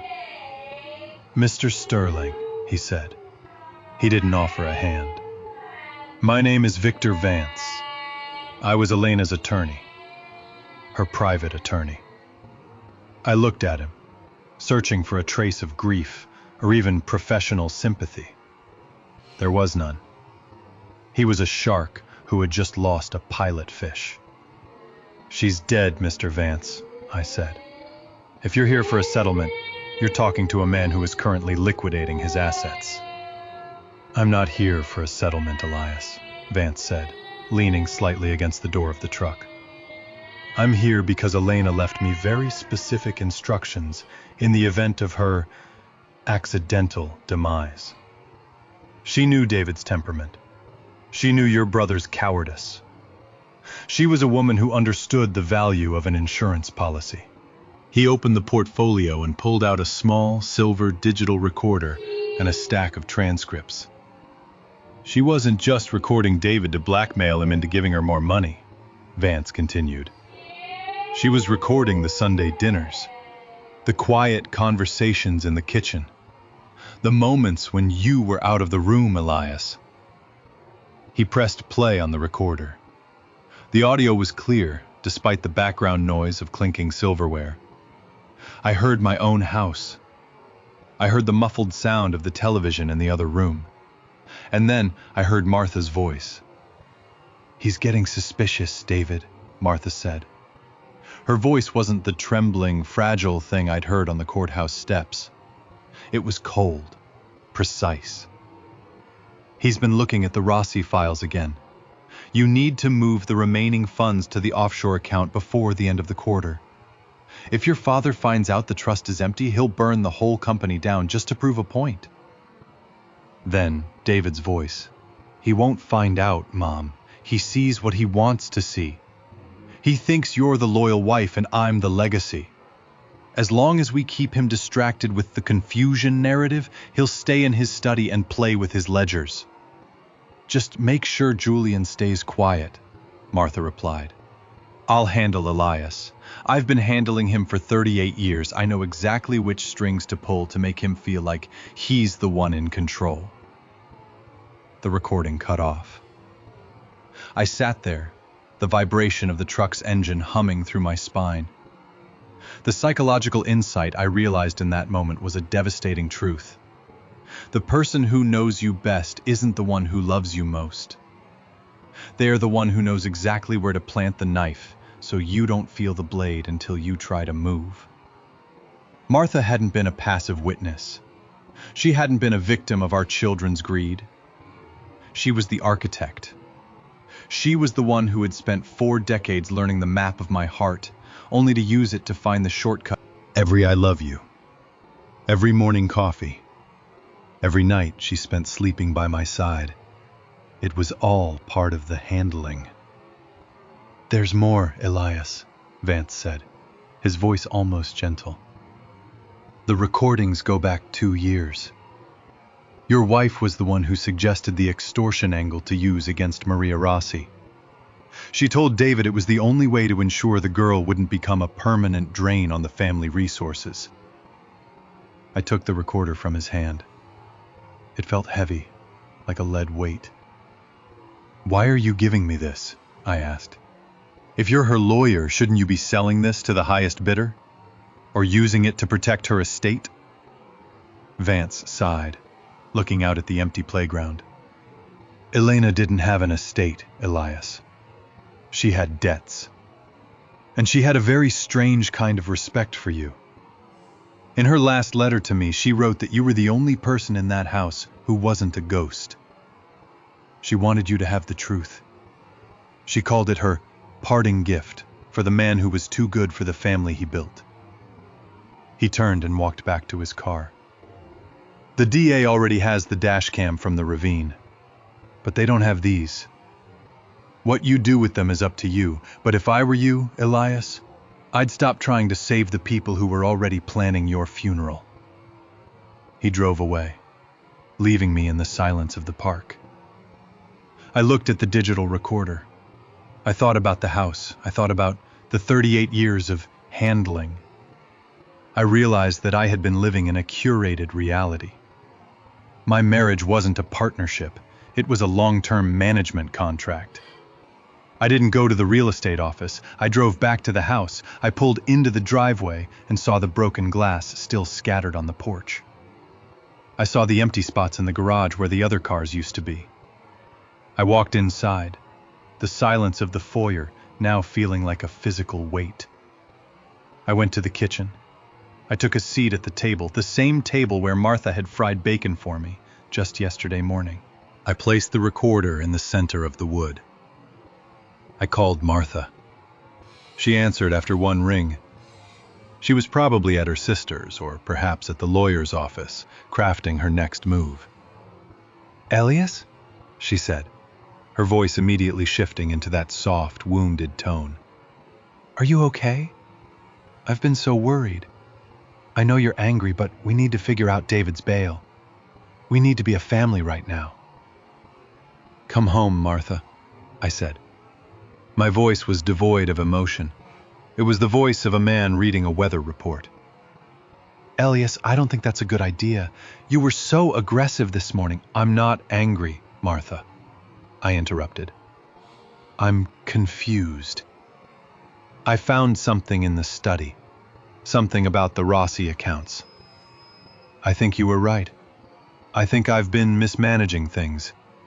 I need you to help me understand the offshore transfers."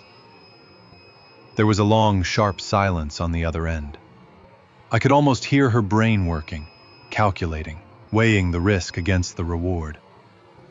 The mention of the offshore accounts was the bait. If she thought she could still secure the money, she would come. "I'll be there in 20 minutes, she said. I hung up. I went to the basement and found my old toolbox. I pulled out a heavy-duty padlock and a set of chains I used for the garden gate in the winter. I went to the back door and locked it. I went to the side windows and secured them. Then I went back to the kitchen and waited. The psychological truth of the hour was this: you cannot truly dismantle a house until everyone who built it is inside. You have to let them think they've won one last time, just to ensure they're standing under the roof when it finally comes down. I heard her car pull into the driveway. I heard her footsteps on the porch, the crunch of the broken glass under her designer heels. The front door opened. "Elias?" she called out. I didn't answer. I sat in the dark kitchen, the silver recorder glowing faintly under the range light. She walked into the room, her coat still on, her eyes searching my face for the confused old man she thought she knew. "You mentioned the offshore accounts," she said, her voice steady, her eyes already darting toward the briefcase on the counter. "Did you find the ledgers? David said they were encrypted."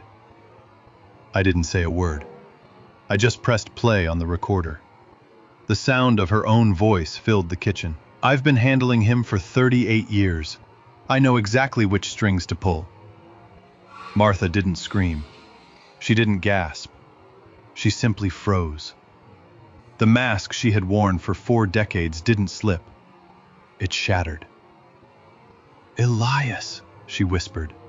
"Sit down, Martha," I said, sliding the chair out for her. "We have 38 years of handling to discuss, and I want to hear every word of it before the police arrive to talk about Elena's accident." The look on her face was the most honest thing I had seen in my entire marriage. It was the look of a predator who had finally realized she was the one in the cage. The recording hissed into silence. The only sound left in the kitchen was the rhythmic, mechanical ticking of the wall clock, a clock I had wound every Sunday morning for decades. Now, each tick felt like a hammer hitting a nail. Martha didn't move. She didn't reach for the recorder to shut it off, and she didn't try to run. She stood by the kitchen island, her shadow long and distorted against the cabinets I had sanded and stained with my own hands. Slowly, she reached up and unbuttoned her coat. She laid it over the back of a chair with a chilling, domestic grace. "You were never supposed to hear that, Elias," she said. Her voice wasn't the voice of the woman I had loved. It was flat, clinical, the voice of a shareholder discussing a failing subsidiary. The wounded wife mask hadn't just slipped. She had taken it off because it no longer served a purpose. 38 years, Martha, I said. My voice was a ghost of itself. "I built this house for you. I worked double shifts at the yard so you could have the life you wanted. I missed my father's funeral because I was finishing the contract that paid for your engagement ring. Was any of it real? Even a single day? Martha pulled out a chair and sat. She looked at me across the table, her eyes as hard as polished flint. It was a job, Elias, she said. You were a good provider. You were steady. You were the foundation. But do you have any idea how exhausting it is to live with a steady man for 40 years? You don't talk. You don't feel. You just endure. You're like the weather. One can't love the weather. One simply prepares for it. The psychological insight I felt in that moment was a cold, sharp blade. The most dangerous person in your life isn't the enemy who hates you. It's the partner who has decided you are no longer a person, but a utility. So you decided to liquidate the utility, I said. I decided to protect my children, she corrected me. David has vision. Julian has needs. You were going to sit on that fortune until you died at 90, clutching your ledgers while your son struggled to grow. I didn't steal your money, Elias. I just moved the inheritance forward. I was the one who made sure the house stayed standing while you were too busy being righteous to notice the roof was leaking. You stole from a widow, Martha. You let David believe he was untouchable until he killed a woman. David didn't kill anyone, she snapped, her first flash of genuine emotion breaking through. Elena was a parasite. She was the one who poisoned this family. If she went over that cliff, it was because she pushed him too far. And as for the Rossi girl, she got $50,000. That's more than her husband would have made in 10 years of manual labor. She should have been grateful. I looked at her, and for the first time, I felt a wave of genuine nausea. It wasn't the money. It wasn't the affair. It was the absolute, casual dehumanization of everyone outside her holy circle. I called the police before you got here, I said quietly. Martha smiled. It was a small, pitying smile that made my skin crawl. I know you did, Elias. I saw the patrol car idling at the end of the block when I drove in. But you haven't turned over that recorder yet, have you? Because you're still waiting. You're still hoping I'll say something that makes it all a misunderstanding. You're still the same man who wouldn't fire a thieving foreman in 1985 because he had a daughter in braces. She leaned forward, her hands folded neatly on the table.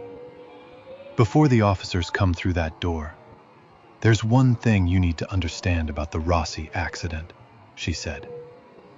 You remember the inspection report? The one that said the scaffolding brackets were substandard? I remember, I said. I saw the report. It was signed by the site manager. No, Elias, she whispered. Look again at the digital archive. David didn't just forge the settlement papers. He replaced the inspection report.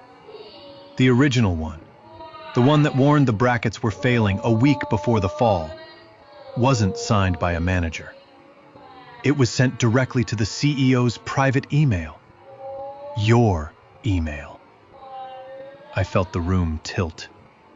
I never saw that email. Of course you didn't. I deleted it, Martha said, her voice a calm hum. But I kept a copy. A time-stamped, unedited copy of the warning that went to Elias Sterling's private account 5 days before Leo Rossi died. If that goes to the DA, it's not just negligence, Elias. It's corporate manslaughter. You won't be the silent patriarch anymore. You'll be the man who traded a boy's life for a project deadline. She sat back, the predator finally showing its teeth. So, here is the deal, my love. You hand over that recorder. You tell the police you had a senior moment at the courthouse. You fund David's defense, and you let the Rossi matter stay buried. Do that, and the email stays on a drive you'll never see. Refuse, and we go down together. I've spent 38 years handling you, Elias. Don't think I won't finish the job. I looked at the recorder. Then I looked at the clock. I realized then that the foundation wasn't just rotten. It was built on a lie I had participated in by being too trusting, too distant, too focused on the bricks to see the blood. She had been deleting my reality for years. One email, one conversation, one truth at a time. A heavy knock sounded at the front door. "Police! Mr. Sterling, open up!" Martha didn't move. She just watched me, her eyes tracking the recorder. She thought she had me. She thought that at 72, the fear of a prison cell and a ruined name would be stronger than my need for justice. I picked up the recorder. "Elias," she warned, her voice dropping to a hiss. "Think about your legacy. Think about what people will say." I stood up, my legs heavy but certain. I walked toward the front door, leaving her sitting in the dark of the kitchen. "I'm not thinking about my legacy, Martha," I said, stopping at the threshold. "I'm thinking about the sound of the rain on the roof." I always wondered why it sounded so hollow. Now I know. It's because there's nothing but air between the shingles and the truth. I opened the door. Officer Miller was there, along with two plainclothes detectives. They looked at me, then at the woman sitting calmly at the kitchen table. "Mr. Sterling?" Miller asked. "You said you had additional evidence?" I looked back at Martha. She was staring at me, her face a mask of cold, silent command. She truly believed I would fold. She believed the silent patriarch was a man of stone. And stone doesn't move. I handed the recorder to the detective. "There's a recording on there," I said, my voice steady. "And I believe my wife has a copy of an email from 3 years ago that you'll find very relevant to the Rossi investigation. She's been keeping it in a safe place. I'd like to make a full statement." The detective took the recorder. Martha's face didn't crumble. It turned into something unrecognizable, a void of pure, crystalline hatred. "You're going to die in a cage, Elias," she screamed, finally standing up, her chair screeching against the floor. "You'll rot alone. Nobody will come to your funeral. You've killed us all." As they walked into the kitchen to read her rights, I stepped out onto the porch. The cold air hit me, and for the first time in years, I didn't feel the need to go back inside. I walked down the steps, past the broken glass, and stood in the middle of the lawn. I looked up at the house. The lights were on in every room. From the outside, it looked perfect. It looked like the dream I had spent my life building. But as I watched, a dark shape pulled up to the curb. It wasn't a police car. It was a battered 10-year-old sedan. A woman got out. It was Maria Rossi. She was holding a manila envelope. "Mr. Sterling," she said, her voice trembling. "I found something. In Leo's old work locker, he kept a diary." The psychological truth of the night hit me then. The truth isn't a destination. It's a landslide. Once it starts, you don't get to decide what stays buried and what gets dragged into the light. I looked at the envelope in her hand. "What does it say, Maria?" I asked. She looked at the house, then back at me, her eyes filled with a terrifying new light. "It's not about the scaffolding, Mr. Sterling. It's about your son. And it's about what Leo saw him doing in the basement of this house the night before he died." The flashing lights of the patrol car cast long, rhythmic shadows across Maria Rossi's face. She looked smaller than she had at the diner, dwarfed by the silhouette of the house that had cost her husband his life. In her hands, she clutched a weathered, leather-bound notebook, the kind workers use to track hours and hardware specs. To the world, it was debris. To me, It felt like the final brick that would bring the roof down. "He was scared, Mr. Sterling," Maria whispered, her voice barely audible over the crackle of the police radios coming from the kitchen. "The week before the accident, Leo didn't sleep.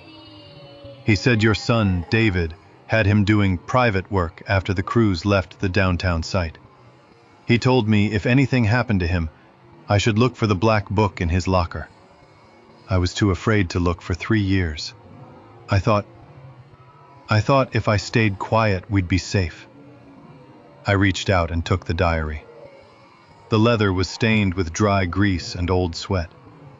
I turned the pages, my eyes scanning the cramped, honest handwriting of a man who worked with his hands. October 12th. DS had me move 6 more crates to the residential basement. He says it's archived records, but they're heavy as lead. He didn't want me using the manifest, just in and out through the garage. He gave me a $500 tip. I don't like the look in his eyes. It's like he's waiting for me to ask what's inside so he can fire me. October 14th. Saw what was in the crates. One broke when the dolly slipped. It's not records. It's the copper. Tons of it. High-grade industrial copper from the city grid project. DS is stripping the municipal sites and replacing them with the cheap alloy stuff from overseas. That's why the scaffolding felt light. They're using the project budget to buy the good stuff, then selling it out the back door and putting trash in the walls. I have to tell the old man. I felt a coldness in my marrow that no winter could ever match. David wasn't just an embezzler. He wasn't just a thief of trust. He was a saboteur. He had been gutting the very projects that built our family's reputation, replacing structural integrity with cheap, dangerous substitutes so he could line his pockets with the difference. And the residential basement Leo referred to wasn't a job site. It was the floor beneath my feet. The psychological insight that hit me was a crushing weight. We spend our lives looking for the monster in the woods, never realizing we've been sleeping on top of its den. The most terrifying betrayals aren't the ones that happen far away. They are the ones that occur directly beneath the bed where you pray for your children's safety. "Maria," I said, my voice sounding like gravel. "Go to your car. Lock the doors. Don't leave until I tell you." "Mr. Sterling, what is it?" "It's the truth, Maria," I said. "And it's been waiting for me for a long time." I walked back into the house. The foyer was a chaos of muffled voices and the clinical efficiency of the police. One of the detectives was leading Martha toward the front door. She was in handcuffs, her silk blouse wrinkled, her face a mask of frozen, aristocratic disdain. She saw the diary in my hand and her eyes narrowed. She knew.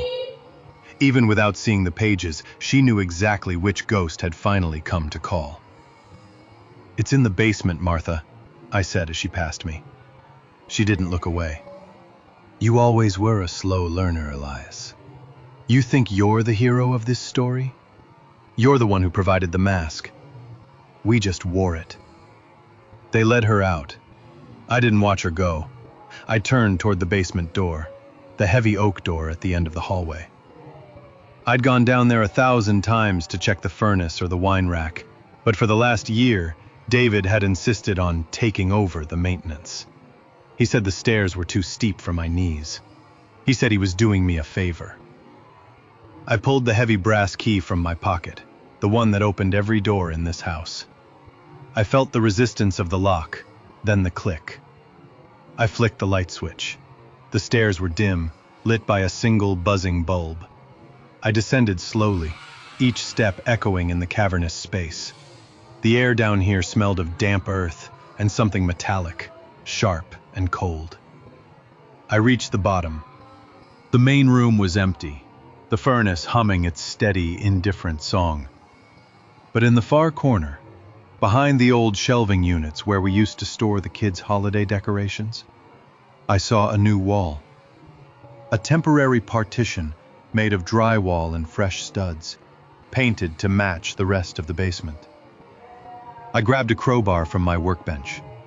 I didn't hesitate. I swung, The drywall shattered.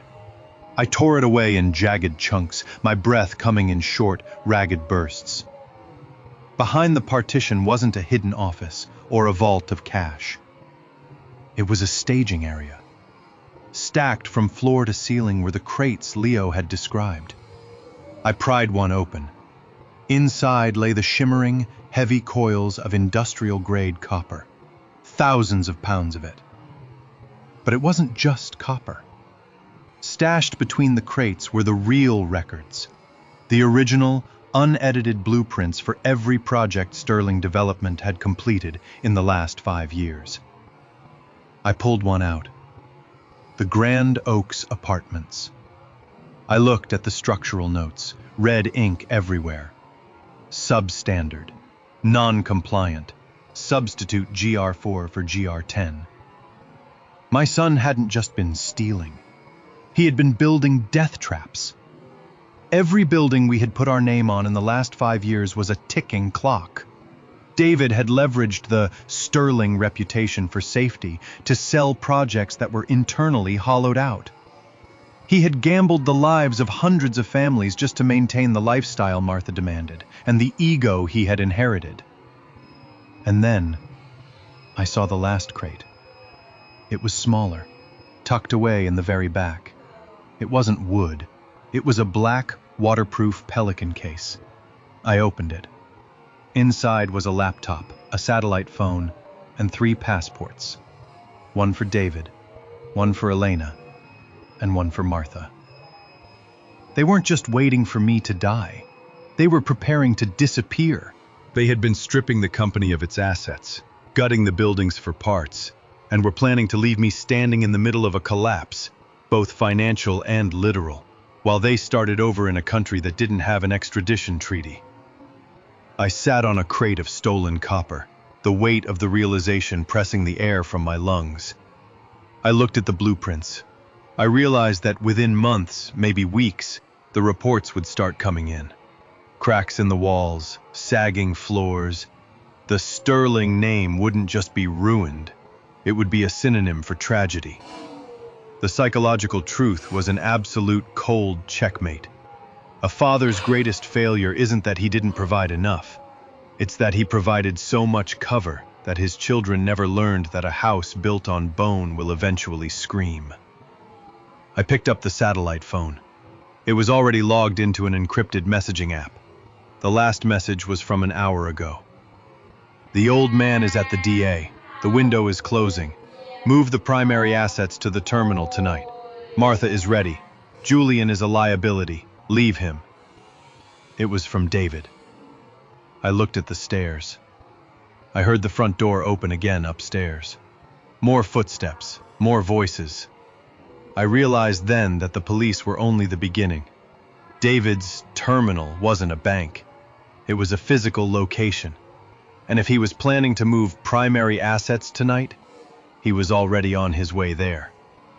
I stood up, the crowbar still in my hand. I wasn't an old man with bad knees anymore. I was a builder. And the first rule of building is that if you find a load-bearing wall that's been compromised, you don't wait for it to fall. You take it down yourself before it kills everyone inside. I walked to the workbench and picked up my heavy-duty bolt cutters. I looked at the blueprints one last time. I saw the address for the terminal. It was the old shipyard, the very first place I ever worked as a foreman, the place where I earned the money to buy this house. The story was circling back to the water. I went back up the stairs, past the police who were busy cataloging the minor financial crimes in the study. I walked out the front door, past Maria Rossi, and got into my truck. "Mr. Sterling," she called out. "Where are you going?" "To finish the foundation, Maria," I said. I drove away from the house I built, leaving the lights on and the doors open. I wasn't the silent patriarch anymore. I was the demolition crew. And I knew exactly where the weak point was. The shipyard was a graveyard of rusted iron and salt-crusted dreams. The fog rolled in off the coast, thick and gray, swallowing the skeletal cranes and the hulks of half-finished barges. This was where I started, 45 years ago, carrying a lunch pail and a hammer. It was poetic, in a devastating sort of way, that it would be where the Sterling name finally went under the water. I saw David's car parked near Pier 7. He was standing by a shipping container, his back to me, screaming into a phone that probably wasn't even connected anymore. He looked small. For 30 years, I had seen him as a giant, a brilliant son, a legacy in the making. But in the dim, flickering light of the shipyard, he just looked like a boy caught stealing from the offering plate. I didn't turn off my headlights. I let the beams cut through the fog, pinning him against the steel of the container. He spun around, shielding his eyes, his face a contorted mask of panic. "Dad?" he croaked. He took a step forward, his hands out as if to catch a falling glass. "Dad, listen to me. I have the assets. I have the codes. We can leave. We can take Mom and just go. We can start over in Panama. You've worked enough, Elias. Let me take care of you for once." I stepped out of the truck. The wind off the Atlantic was cold enough to burn. I didn't say a word. I just walked to the edge of the pier and looked down at the dark, churning water. "Do you know why I built the foundation of the house 5 feet deeper than the city required, David?" I asked.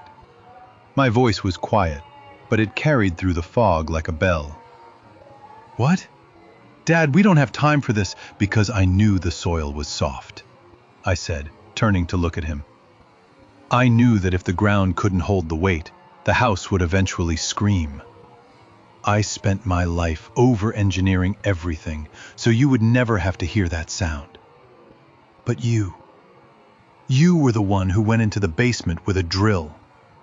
"I did it for the family!" David roared, his voice breaking. "You were too slow. You were too careful. We could have been billionaires, Elias, not just comfortable suburbanites, billionaires. I just took what was already ours." "It was never ours, David," I said. "It was a loan from the people who trusted us, and the interest is due." I reached into my pocket and pulled out the satellite phone I'd taken from the basement.